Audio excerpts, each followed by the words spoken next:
डोडो TV.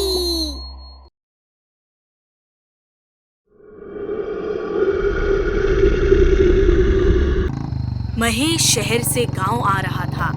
उसने highway से bike अपने गांव वाले रोड की तरफ मोड़ ली।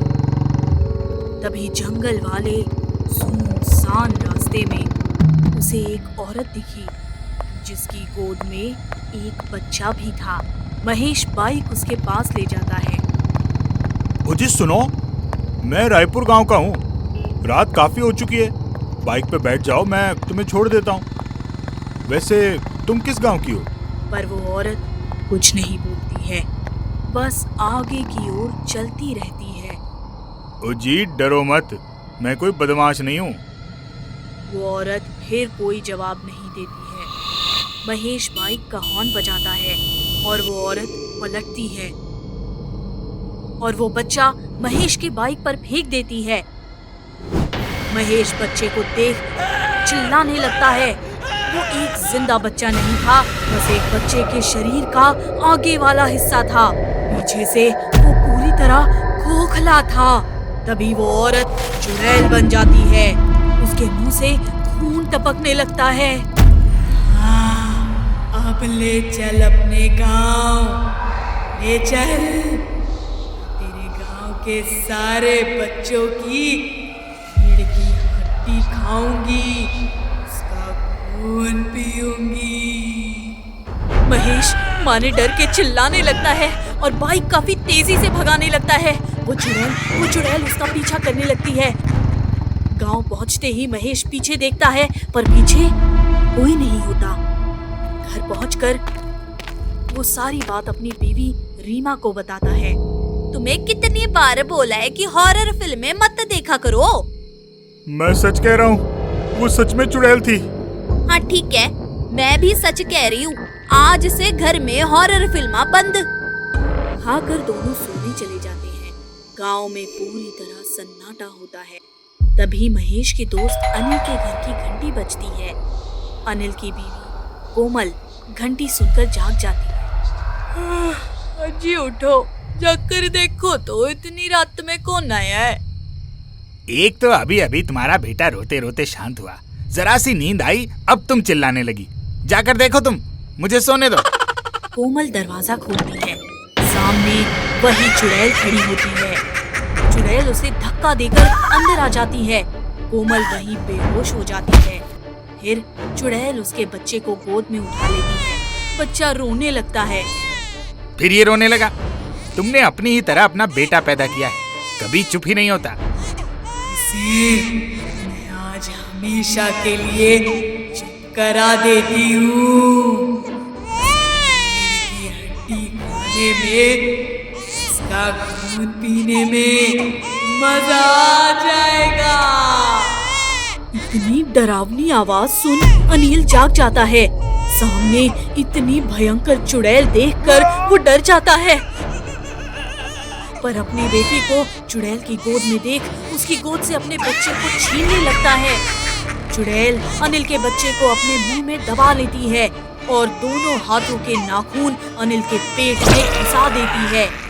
उसके दो टुकड़े कर देती है। तभी कोमल भी होश में आ जाती है। छोड़ दे मेरे बच्चे को, छोड़ दे। लो, छोड़ दिया। वो जोर से बच्चे को नीचे पटक देती है। ये देख कोमल चिल्लाते हुए अपने बच्चे को उठाने के लिए आती है। वो जैसे ही जाकर बच्चे को उठाने लगती है, वो चुड़ैल उसके पीठ पर अपने दोनों हाथों के नाखून घुसा देती है और उसके भी दो टुकड़े कर बच्चा लेकर गायब हो जाती है। सुबह हो जाती है।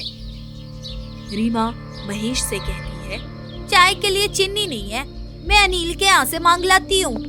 रीमा अनिल के घर के अंदर जाती है। रीमा अंदर जाते ही जोर जोर से चिल्लाने लगती है। आवाज सुनकर आसपास के लोग इकट्ठा हो जाते हैं। सभी कोमल और अनिल का हाल देखकर डर जाते हैं। बाप रे, कितनी बेरहमी से मारा है किसी ने।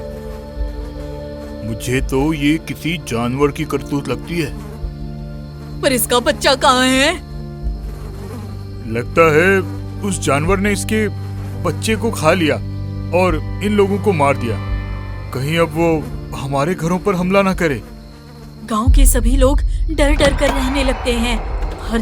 हर दिन गांव से किसी न किसी बच्चे के गुम होने की खबर आ जाती है। किसी को कुछ समझ नहीं आ रहा था। एक शाम सभी लोग चौपाल पर जमा हुए। भैया, मुझे तो लगता है कि इस गांव पर किसी बुरी प्रेत आत्मा की नजर है। पता नहीं भाई, किसकी नजर लग गई हमारे गांव को।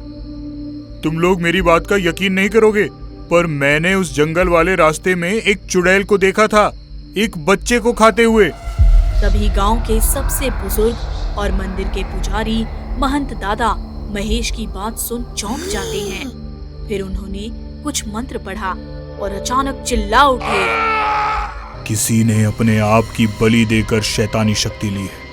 वो पूरे गांव के बच्चों को खा जाएगी। सब ध्यान से सुनो, अगर इस चुड़ैल के पूरे शरीर पर सिंदूर लगा दिया जाए तो उसके पूरे शरीर में बहुत गहरे गहरे जख्म हो जाएंगे और उन जख्मों से उसका सारा खून निकल जाएगा और वो मर जाएगी। गांव के सभी लोग महंत दादा पर पूरा भरोसा करते थे। सब उनकी बात सुनकर और डर गए। पर उस खतरनाक चुड़ैल पर सिंदूर लगाएगा कौन? किसे अपनी जान का डर नहीं है। तभी गांव का एक लड़का रोहित बोला, मेरे पास एक प्लान है। गांव के एक घर को छोड़कर बाकी सभी घर के आगे सिंदूर बांधकर लटका दिया जाए, जिससे वो किसी घर में नहीं जाएगी। और उस बचे हुए घर की छत पर एक बहुत बड़ी बोरी में सिंदूर लिए कुछ लोग रहेंगे। जैसे ही चुड़ैल दरवाजे की घंटी बजाएगी, बोरी का सारा सिंदूर छत से उस पर डाल दिया जाएगा, जिससे चुड़ैल मर जाएगी। गांव वालों को भी ये युक्ति काफी पसंद आई। गांव के आखिरी घर को छोड़कर सभी घरों में सिंदूर लटका दिया गया। आखिरी घर के छत पर रोहित कुछ लोगों के साथ सिंदूर लेकर चुड़ैल के आने का इंतजार कर रहा था, पर उस रात चुड़ैल वहां नहीं आई। अगली रात भी लोगों ने इंतजार किया, पर चुड़ैल नहीं आई। ऐसे ही कई रातें गुजर गई, पर चुड़ैल को ना आता देख महेश की बीवी रीमा ने गांव वालों से बोला, लगता है चुड़ैल अब डर गई है। अब वो इस गांव में कभी नहीं आएगी। अब हमें इस दरवाजे से सिंदूर हटा देना चाहिए। हाँ, सही कह रही हो। अब बहुत दिन भी हो गए। सबने सिंदूर हटा दिया। सुबह फिर गांव का एक बच्चा गायब हो चुका था। उसके माता पिता की भी हत्या हो चुकी थी। ये सब रीमा की वजह से हुआ है। उसने ही सिंदूर हटा देने की सलाह दी थी। ये क्या पागलों जैसी बातें कर रहे हो? उसने तो सिर्फ सलाह दिया था, हटाया तो नहीं तेरे घर जाकर। और हमने अपने भी घर में कहाँ रखा? रात में रीमा ने लड़कर हटवाया। हाँ, तुम्हें जरूरत भी क्या है? शादी के इतने साल के बाद भी कहाँ है कोई बच्चा तुम्हें? सभी आपस में ही तू मैं करने लगे। ये सारी बातें महंत दादा सुन रहे थे। फिर चुपचाप वो वहाँ से उठकर चले गए। उनको जाते देख रोहित भी उनके पीछे हो लिया। महंत दादा सीधे महेश के घर पहुँचे। उस घर में वो कुछ ढूंढने लगे। उन्होंने कमरे के बेड को थोड़ा धक्का देकर आगे खिसकाया। बिस्तर के नीचे से किसी तहखाने तक जाने का रास्ता दिखा। वो उसके अंदर चले गए। अंदर काफी अंधेरा था। उन्होंने जरा जोर लगाकर देखा तो कई बच्चों की लाशें पड़ी थी। तब तक रीमा भी वहां पहुंच गई। उसने भयानक चुड़ैल का रूप ले लिया। बूढ़े महंत, नाक में दम कर रखा है। आज तेरा खेल ही खत्म कर दूंगी। सुन, मैं इस गांव के किसी बच्चे को नहीं छोड़ूंगी। मुझे ताना मारते हैं ना कि मेरी कोई औलाद नहीं है। इन सबको मैं बेऔलाद कर दूंगी। इसके लिए मुझे मरना होगा। चुड़ैल महंत दादा को मारने ही वाली होती है कि पीछे से रोहित आकर उस पर ढेर सारा सिंदूर फेंक देता है। वो तड़पने लगती है।